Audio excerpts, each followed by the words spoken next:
Stop stop stop stop scrolling, क्योंकि अगर आपने तो आप एक बड़ा मौका मिस कर रहे हैं।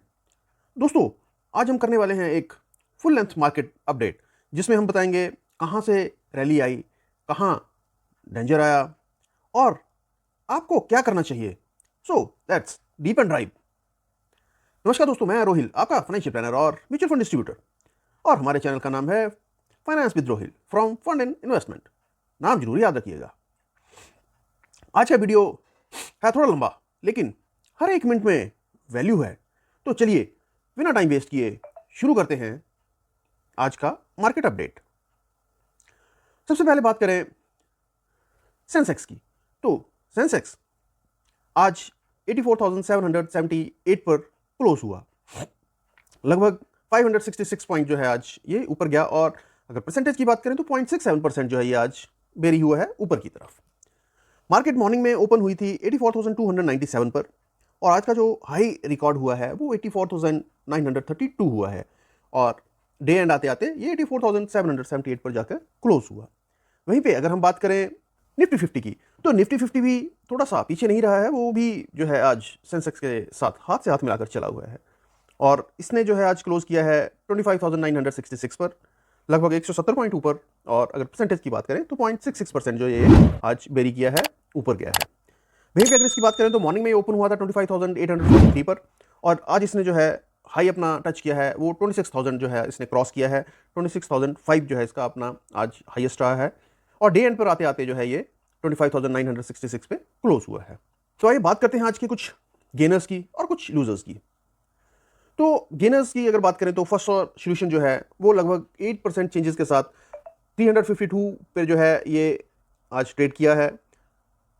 और अगर उससे आगे चलें तो ई क्लार्क सर्विसेज हैं, जो कि लगभग 7.66% की चेंजेस के साथ, बढ़त के साथ जो है 4,787 पे जो है क्लोज हुआ है, लास्ट ट्रेड कर रहा था। उसके बाद बारी आती है आर केबल्स की। ये लगभग 6.5% अपवर्ड ट्रेंड इसमें देखा गया है, और 1,327 रुपये पर जो है ये लास्ट ट्रेंड कर रहा है। वही बात आती है लास्ट में एचबीएल इंजीनियरिंग की, तो एचबीएल इंजीनियरिंग भी लगभग 6.5% जो है अपवर्ड इसमें ट्रेंड देखा गया है, और 992 पर जो है लास्ट ट्रेड कर रहा था। ऐसा ही नहीं है, आज सब चढ़े हैं, कुछ नीचे भी गिरे हैं, तो कुछ आज जो है टॉप के कुछ लूजर्स जो हैं उनकी बात भी कर ली जाए तो लगभग 4% जो है वो अपने डाउन के साथ जो है जन टेक्नोलॉजीज 1,339 रुपये पे ट्रेड कर रहा है।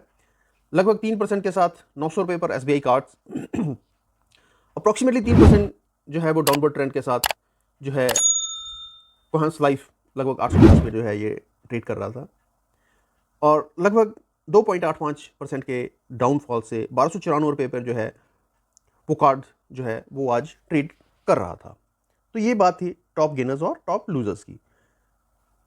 अब बात करते हैं कुछ ने जो है अपना 52 वीक हाई भी टच किया है, अचीव किया है। तो अभी बात करते हैं कि 52 वीक जो हाई करने वाले थे उसमें सबसे पहला नंबर आता है 7.66% चेंजेस के साथ जो है ई क्लर्क सर्विसेज का, जो कि 4,787 पर जो है ट्रेड कर रहा है। ये आज की टॉप गेनर्स की लिस्ट में भी था। देन एचबीएल इंजीनियरिंग लगभग 6.5% अपवर्ड्स है, और 992 पर जो है आज ये पहुंचा है, इसने टच किया है अपना 52 वीक हाई। देन बारी आती है बैंक ऑफ इंडिया की, लगभग 4.34% इसका भी अपवर्ड ट्रेंड था, और 139 पर जो है ये टच हुआ है। देन सिटी यूनियन बैंक लगभग 3.79% इसमें भी चेंजेस देखे गए हैं, और ये भी जो है 231 रुपये पर जो है पहुंच के इसने भी अपना 52 वीक आज टच किया है। अब बारी आती है कुछ मार्केट स्नैपशॉट देख लिए जाए। तो सबसे पहले एक क्विक स्नैपशॉट, इंडिया का बेंचमार्क इंडेक्स निफ्टी 50 ने फिर 25,500 का लेवल जो है वो रीच किया है। इन्वेस्टर्स में जो है ऑप्टिमिज्म वापस कहीं ना कहीं आ रहा है, आता दिख रहा है। बीएसई सेंसेक्स भी 84,700 के जोन का जो है वो उसने क्रॉस किया, और 84,778 पर जो है वो ट्रेड कर रहा है। एक साइन है कि लार्ज कैप स्टॉक्स में स्ट्रेंथ दिख रही है, लेकिन साथ ही एक वार्निंग लाइट भी हमें लगती है। फॉरेन पोर्टफोलियो इन्वेस्टर्स एफपीआईज ने सितंबर में काफी ज्यादा जो है वो इंडियन इक्विटी से पैसा निकाला था। अप्रॉक्सीमेटली 2.7 बिलियन जो है उन्होंने इंडियन इक्विटी से पैसा निकाला था। यानी मार्केट पॉप हुआ है, पर ब्रीथ या अंडरपिनिंग जो है वो थोड़ी कमजोर भी दिख रही है। तो ये स्नैपशॉट था, रैली है पर थोड़ी कॉशियस भी जो है वो कॉशन भी रिक्वायर्ड है। उसके बाद बारी आती है क्या ड्राइवर्स आज जो है वो चले हैं। तो पहला ड्राइवर जो है वो ग्लोबल क्यूज, फेडरल रिजर्व का रेट कट का एक्सेप्शंस और यूएस इंडिया ट्रेड डील की होप्स ने जो है वो रिस्क एपिटाइट को थोड़ा सा बूस्ट किया है। दूसरा ड्राइवर जो है वो है domestic factor, GST reforms, favourable growth inflation, dynamics और कॉर्पोरेट अर्निंग रिवाइवल के सिग्नल्स जो हैं वो काफी अच्छे मिल रहे हैं। वहीं तीसरा जो ड्राइवर है वो sectoral shift, large cap strong perform कर रहा है, जिससे मार्केट कैप रैली में टॉप फर्म्स ने मेजर कंट्रीब्यूशन आज जो है वो दिया है, देखने को मिला है। फॉर एग्जांपल 7 सबसे वैल्यूएबल फर्म्स का कंबाइंड मार्केट कैप लगभग 1.55 लाख करोड़ से जो है आज बढ़ा है। लेकिन हेयर ट्रिगर फैक्टर ये है कि मार्केट ने कुछ ट्रिगर्स पे बहुत ज्यादा होप लगा ली है, जिससे US rate cuts, trade deals finalisation, अगर ये डिले हुआ तो मार्केट मूड जो है वो रिवर्ट भी हो सकता है, देखने को मिल सकता है। ये ड्राइवर समझना जरूरी है, क्योंकि जब आपको पता है क्या चीज चल रही है तो आप डिसीजन थोड़ा सा बेटर ले सकते हैं, अपने डिसीजन को बेटर बना सकते हैं। अब आगे चलते हैं तो sectoral and company highlights plus कुछ केस स्टडीज भी लेते हैं। तो लार्ज कैप स्टॉक्स ने लीड लिया है, जैसे कि टॉप फर्म्स जिन्होंने मेजर गेन बनाए। ब्रॉडर मार्केट में स्मॉल कैप, मिड कैप्स अभी थोड़ा पीछे जरूर चल रहे हैं, जिससे एक जो है वो डाइवर्जेंस या गैप थोड़ा सा दिख रहा है। एनालिस्ट बोल रहे हैं कि मार्केट जो है वो ब्रेथ अभी स्ट्रांग नहीं है। एक छोटी सी केस स्टडी लेते हैं। मान लीजिए आपका पोर्टफोलियो में एक लार्ज कैप म्यूचुअल फंड है, जिसका मेजर एलोकेशन 5 से 10 फर्म में है। उन फर्म्स में अगर मार्केट कैप सर्ज हुआ है, जैसे 1.55 लाख करोड़ का जंप जो भी टॉप फर्म्स में है, जैसे कि हमने पहले भी आपको बताया, तो आपका पोर्टफोलियो उस ट्रेंड से बेनिफिट जरूर कर सकता है।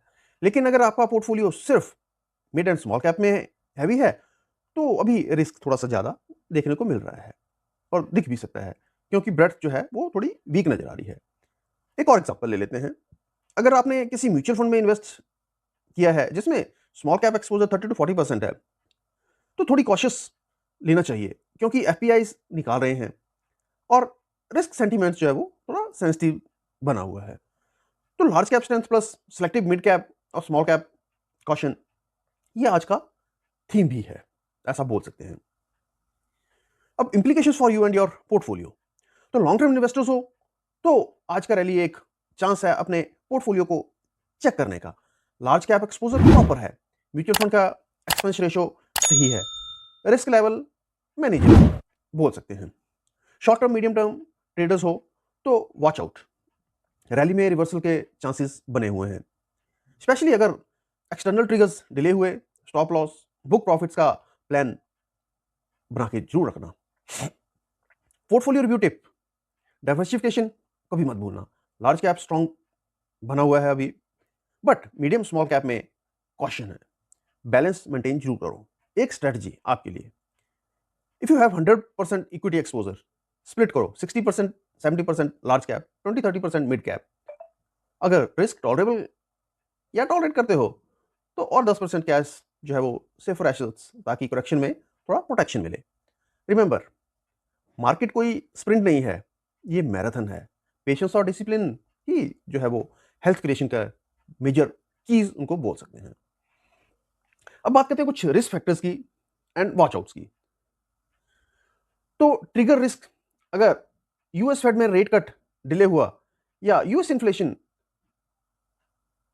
अनएक्सपेक्टेडली हाई रहा, तो ग्लोबल लिक्विडिटी जो है वो आउटफ्लो जरूर हो सकता है, जिससे इंडियन मार्केट इंपैक्ट बिल्कुल होगा और हो भी सकता है। डोमेस्टिक रिस्क, इन्फ्लेशन में अपटेक, फिस्कल डिफिसिट वर्सन होना, कॉर्पोरेट अर्निंग वीक रहना, ये सब रिवर्सल को ट्रिगर कर सकते हैं। ब्रेथ रिस्क, जैसे मैंने आपको बताया ऑलरेडी, 60% स्टॉक्स अभी भी 2024 हाई से 20% नीचे चल रहे हैं, यानी रैली है पर ब्रॉड पार्टिसिपेशन बिल्कुल भी नहीं है। ये एक वार्निंग साइन भी हो सकता है। तो behavioural risk, FOMO, fear of missing out में जल्दी डिसीजन लेना डेंजरस भी हो सकता है। काम रहो, स्ट्रेटजीज फॉलो करो।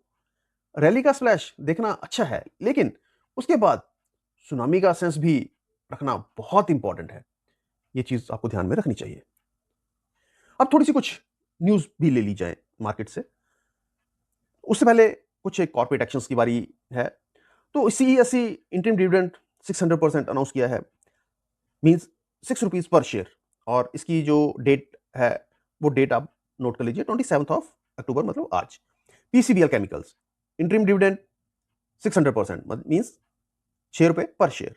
इन्फोसिस इंटरिम डिविडेंड 460% मींस ₹23 पर शेयर डिविडेंड अनाउंस हुआ है। CRISIL third interim dividend 1600% means ₹16 पर शेयर। तो बातें हैं कुछ न्यूज के ऊपर। तो India clarifies import restrictions on silver jewellery. अब गवर्नमेंट ने जो है वो क्लैरिफाई किया कि 100% एक्सपोर्ट जो ओरिएंटेड यूनिट्स हैं, ईओयूज जो हैं, और सेज जो हैं, स्पेशल इकोनॉमिक जोन जो हैं, वो सिल्वर जो है वो इंपोर्ट कर सकते हैं बिना किसी रिस्ट्रिक्शंस के, as long as goods are not sold in the domestic tariff area.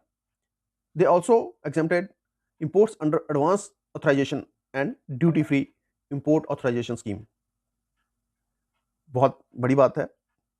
अब अगली न्यूज पे आते हैं। तो Finolex Chemicals to split issue bonuses share, issue bonus shares. तो इसमें भी जो है हमें 4:1 के जो है जो बोनस शेयर जो है वो इशू होंगे। Share holder will receive 4 bonus share for every 1 held.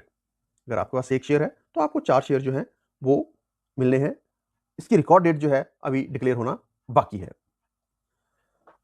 अब इसके आगे की न्यूज जो है वो LTI Mindtree lands $100 million deal जो है डॉलर्स की deal with US chemicals and polymer firms. तो LTI Mindtree has sign a multi-year strategic agreement worth $100 million with US-based chemical manufacturer. The engagement aims to drive intelligent efficiencies with AI, automation and streamlined process। तो इसके लिए जो है वो US की company से जो है इनका $100 मिलियन का जो है वो डील हुई है। अब गोदरेज प्रॉपर्टी स्टॉक्स जो हैं वो जंप हुए हैं क्योंकि उनको रेरा अप्रूवल मिला है। अब ये कहां पर मिला है अभी ये भी बता देते हैं आपको। तो Godrej property has received regulatory approval for first phase of इस लग्जरी प्रोजेक्ट। अपने लग्जरी प्रोजेक्ट के लिए इनको जो है फर्स्ट फेज के लिए रेरा अप्रूवल मिला है, गोदरेज ट्रायलॉजी इन वर्ली मुंबई, महाराष्ट्र रेरा इनको मिला है। The project has a potential gross revenue exceeding ₹10,000 crore. तो इनके शेयर जो हैं लगभग 2.25% के ऊपर जो है वो ऊपर चढ़े हैं और ₹2327 पर जो है वो आज ट्रेड कर रहे हैं। अब दोस्तों अगर आप चाहते हैं कि हम अगली बार टॉप 3 म्यूचुअल फंड्स पिक करें जिससे आप लॉन्ग टर्म में इन्वेस्ट कर सकते हैं और उनका रिव्यू करें, तो अगर आप चाहते हैं तो नाम सजेस्ट कर सकते हैं और कमेंट सेक्शन में यस रोही लिख दीजिए। और हाँ, वीडियो को लाइक जरूर करें, शेयर करें अपने इन्वेस्टर्स फ्रेंड्स के साथ, और सब्सक्राइब करना तो बिल्कुल भी ना भूलें हमारे चैनल को, क्योंकि आपके जैसे इन्वेस्टर्स को टाइमली और शार्प इनसाइट मिलती रहे, यही हमारा काम है। बेल आइकन को दबाना बिल्कुल भी ना भूलिए। आज मार्केट ने एक रैली दिखाई, ऑप्टिमिज्म वापस आया, लेकिन अंडरलाइंग पार्टिसिपेशन अभी थोड़ी वीक है। आपको फोकस करना है स्मार्ट एंट्री पे, रिस्क मैनेजमेंट पे, और ओवर एंथुजियाज्म पे से जो है वो आपको बचना है। मैं आपको रिकमेंड करूंगा अपने पोर्टफोलियो को रिव्यू करो, एक्सेस रिस्क बिल्कुल भी ना लें और उसको डाइवर्सिफाई करिए properly. Stay tuned, stay invested, और नेक्स्ट वीडियो में मिलते हैं टॉप पिक्स के साथ। शुक्रिया दोस्तों, मिलते हैं अगले अपडेट के साथ। तब तक के लिए जय हिंद, जय भारत। लेकिन जाते जाते एक छोटी सी बात मेरी जरूर याद रखिएगा, ये वीडियो सिर्फ हम एजुकेशन और इन्फॉर्मेशन पर्पस के लिए बनाते हैं। किसी भी तरह की इन्वेस्टमेंट डिसीजन लेना या उस लेने से पहले अपने फाइनेंशियल एडवाइजर से एक बार जरूर सलाह करें। अगर आप खुद सक्षम हैं तो प्रॉपर मार्केट सर्च के बाद ही जो है इन्वेस्टमेंट का डिसीजन लीजिए, क्योंकि market is always subject to risk. Mutual fund और स्टॉक्स में दोनों में पैसा लगाने से आपका लॉस भी हो सकता है। हमेशा अपनी रिस्क प्रोफाइल समझकर ही इन्वेस्टमेंट करें। हमारे द्वारा बनाया गया वीडियो को किसी भी तरह की कोई रिकमेंडेशन ना माने, क्योंकि ये सिर्फ आपको एजुकेशन और इन्फॉर्मेशन पर्पस के लिए था। किसी भी लाभ या हानि के लिए हम बिल्कुल भी जिम्मेवार नहीं होंगे। तो आपके निवेश निर्णय से जो भी संबंधित है, तो हमारे साथ बने रहें हमारे नेक्स्ट वीडियो तक। जय हिंद, जय भारत।